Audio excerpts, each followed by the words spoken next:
ৰিয়ান পৰাগৰ ৰাজস্থান ৰয়েলছ আকৌ এবাৰ সমালোচিত হৈছে, কিন্তু এবাৰ নেতিবাচক নহয়, ইতিবাচক। প্ৰশ্ন উত্থাপিত হৈছে ৰিয়ান পৰাগৰ নেতৃত্বত ৰাজস্থান ৰয়েলছে দ্বিতীয়বাৰৰ বাবে IPLৰ খিতাপ দখল কৰিবলৈ সক্ষম হ'ব নেকি?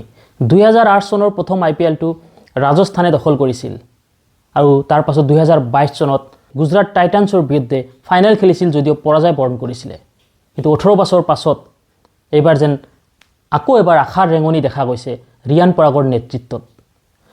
ৰাজস্থান ৰয়েলছে আজি সেইটো কাম কৰি দেখুৱাইছে যিটো IPLৰ এইটো ছিজনত কোনো এটা টিমে কৰি দেখুৱাব পৰা নাই। অপ্ৰতিৰোধ্য পাঞ্জাৱ কিংছক আজি হীৰ নত কৰিবলৈ বাধ্য কৰাইছে ৰিয়ান পৰাগৰ ৰাজস্থান ৰয়েলছে। প্ৰথমে বেটিং কৰি 4 উইকেটৰ বিনিময়ত 222 ৰান কৰে পাঞ্জাৱ কিংছে আৰু 223 ৰানৰ লক্ষ্য অনুসৰণ কৰি বিস্ময় বালক সূৰ্যবংশীয়ে আকৌ এবাৰ দুৰ্দান্ত ইনিংছ এটা খেলে। মাত্ৰ 16 বলতে 43 ৰানৰ বৰঙণি যোগায় আৰু তাৰ পাছতে ধাৰাবাহিকতা অক্ষুণ্ণ ৰাখে জয়সৱালে। 27 বলত জয়সৱালে 49 ৰানৰ এটা ভাল ইনিংছ উপহাৰ দিয়ে। তাৰ পাছত আহে ধ্ৰুৱ জুৰেল, কিন্তু আকৌ এবাৰ ব্যৰ্থ।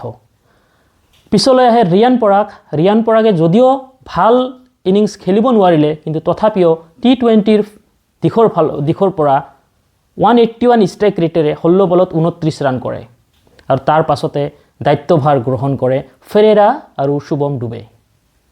ৰাজস্থান ৰয়েলছৰ যিটো আটাইতকৈ চিন্তনীয় দিশ আছিল যে মিডিল অৰ্ডাৰ বেটছমেনৰ বাৰে বাৰে ব্যৰ্থতা, সেয়া আজি অনুভৱ নহ'ল। সম্পূৰ্ণ দায়িত্ব সহকাৰে খেলিলে ফেৰেৰা আৰু শুভম ডুবেয়ে আৰু ৰাজস্থান ৰয়েলছক এটা বিজয়ৰ সোৱাদ দিয়ে। লগে লগে আকৌ এটা আশাৰ ৰেঙনি দেখা গৈছে যে ৰিয়ান পৰাগৰ নেতৃত্বত ৰাজস্থান ৰয়েলছে দ্বিতীয়বাৰৰ বাবে IPLৰ খিতাপ দখল কৰিবলৈ সক্ষম হ'ব নেকি? কাৰণ ৰাজস্থান ৰয়েলছৰ টিমটোত এবাৰ এটা ভাল দিশ দেখা গৈছে যে টিমটো বেলেঞ্চড হয়। ৰিয়ান পৰাগে যদিও বেটেৰে ভাল প্ৰদৰ্শন আগবঢ়াব পৰা নাই, কিন্তু কেপ্টেইনছিৰ শলাগ প্ৰশংসা কিন্তু আপুনি কৰিব লাগিব। আৰু যদি সঁচাকৈ ৰাজস্থান ৰয়েলছে ৰিয়ান পৰাগৰ নেতৃত্বত প্লে-অফছ খেলে বা ফাইনেল জিকিবলৈ সক্ষম হয়, তেন্তে অসমবাসীৰ বাবে এয়া হ'ব সঁচাকৈ গৌৰৱৰ বিষয়। আপুনি কি ভাবে কমেণ্ট কৰি জনাব।